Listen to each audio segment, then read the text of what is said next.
Hello guys, இன்றைக்கி நம்ம என்ன பார்க்க போகிறோம்னா அந்த ஸ்டோன் செயின் ஒர்க் அவுட் பார்த்தோம்ல நேற்று. அதுலேயே வந்து காட்டா ஸ்டிச், அதாவது இதுக்கு மேலே சில்க் த்ரெட்டை வச்சு எப்படி டெக்கரேட் பண்ணுறது, அதுக்கு பேர் தான் காட்டா ஸ்டிச். ஓகேவா? அதோட ஸ்டிச் தான் இன்றைக்கி நம்ம பார்க்க போகிறோம். சேம் மெத்தட் தான், கொஞ்சம் மாறும், அவ்வளோதான். கொஞ்சம் டிஃப்ரெண்ட் இருக்கும். ஏற்கனவே வந்து க்ளூ அப்ளை பண்ணி காய வச்சுருக்கேன். நான் ஸ்டோனை வந்து க்ளூ அப்ளை பண்ணி காய வச்சுருக்கேன். உங்களுக்கு வந்து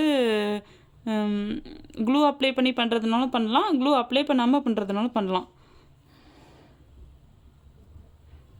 இந்த மாதிரி வந்து ஸ்டிச் வந்து நம்ம இந்த மாதிரி தான் போட்டுக்கிட்டு வர போகிறோம்.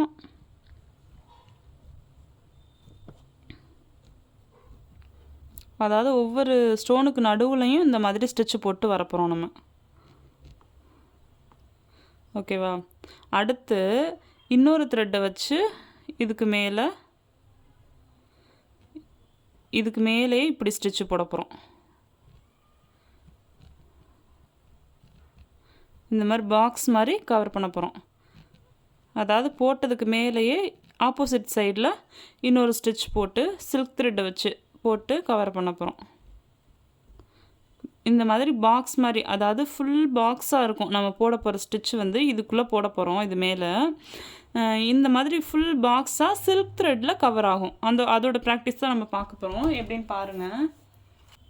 நான் வந்து டபுள் ஸ்டாண்ட்ஸ் யூஸ் பண்ண போகிறேன். உங்கள்கிட்ட வந்து 2 த்ரெட்டு இல்லை, ஒரு த்ரெட்டு தான் இருக்குது அப்படின்னா, உங்கள்கிட்ட தையல் மிஷின் இருந்துச்சுன்னா அதில் பாபினில் சுற்றுற மாதிரி இந்த த்ரெட்டை வந்து சுற்றி எடுத்துக்கோங்க. அதை வச்சு நம்ம இந்த மாதிரி 2 த்ரெட்டு எடுத்து பண்ண முடியும். இப்போ நம்ம என்ன பண்ண போகிறோம்னா, அதே மாதிரி தான் ஸ்டார்டிங்கில் ஃபஸ்ட்டு எடுக்கிறோம். எடுத்துட்டு இதுக்குள்ளே ஒரு ஸ்டிச்சு, அதாவது ஒரு ஸ்டோனை விட்டுட்டு ஒரு ஸ்டிச்சு போட்டுக்கிறோம் பக்கத்தில். இந்த இடத்துல ஒரு ஸ்டிச்சு, இப்போ இங்கே ஒரு ஸ்டிச்சு,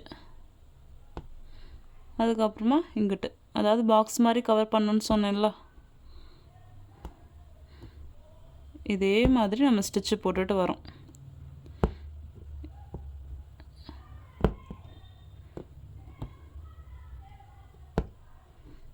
இந்த மாதிரி பண்ணுறதுக்கு பேர் தான் காட்டா ஸ்டிச்னு சொல்லுவாங்க.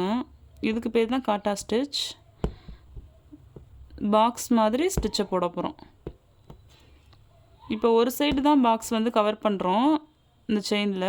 அடுத்த லைன் வரும்போது இன்னொரு சைடுமே கவர் ஆகிடும்.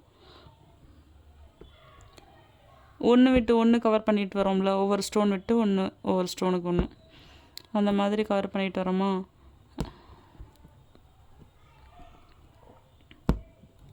பொறுமையாக பண்ணுங்கள். இந்த ஸ்டோன் செயின் வந்து நம்மளுக்கு சில்க் த்ரெட்டு இதெல்லாம் பட்டு அருகிறதுக்கு வாய்ப்பு இருக்குது அதிகமாக. அதனால் இந்த ஸ்டிச் வந்து பொறுமையாக ப்ராக்டிஸ் பண்ணுங்கள்.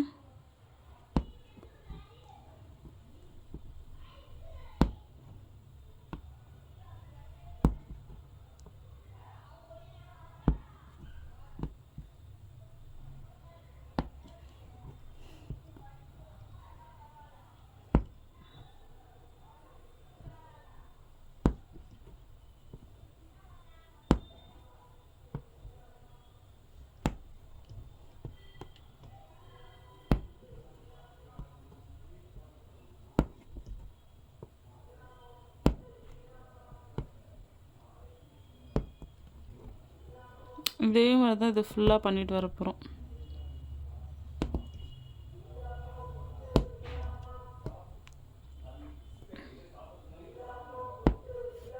உங்களுக்கு ஏதாச்சும் டவுட் இருந்தால் கமெண்ட்டில் கேளுங்க.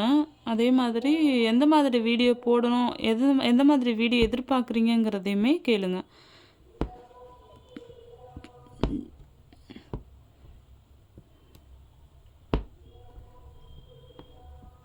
இப்போ கடைசியாக வந்து இந்த மாதிரி போட்டுட்டு நம்ம எண்ணாட்டெலாம் போட தேவையில்ல, அதே மாதிரி பாக்ஸாக கவர் பண்ணுறோம்.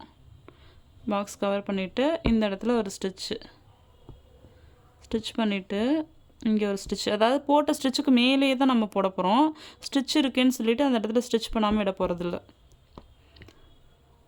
இப்போ எப்படி வந்தோமோ அதே மாதிரி ரிட்டன் போகிறோம்.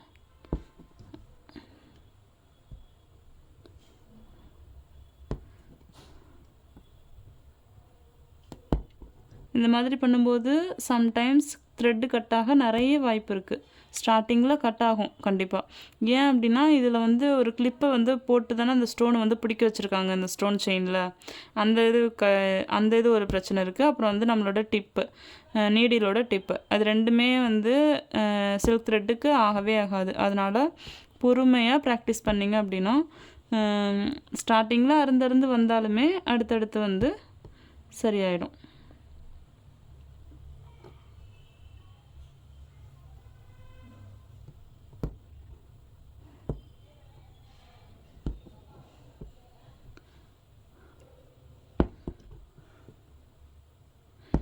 இது ஸ்டிச் பண்ணதுக்கு மேலே பண்ணுறதுக்கு கொஞ்சம் சிரமமாக இருக்கும்.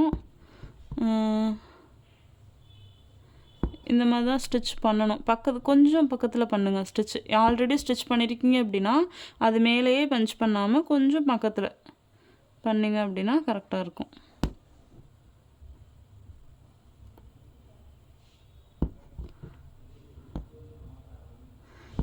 சில்க் த்ரெட் எப்படி ஹேண்டில் பண்ணோம் அப்படின்னா அடியிலையும் சரி நீடிலையும் சரி சாஃப்டாக பிடிங்க.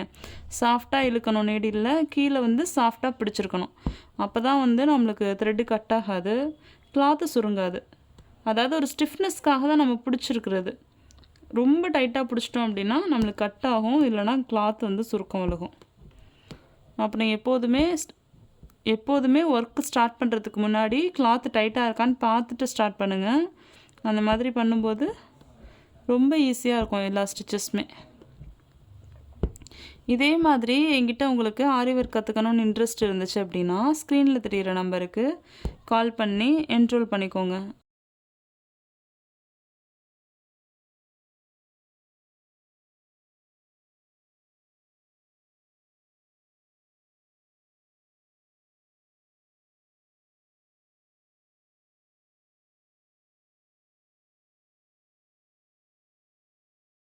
லாஸ்ட்டாக பாக்ஸ் மாதிரி கவர் பண்ணிவிட்டு இந்த இடத்துல ஒரு எண் நாட் போட்டு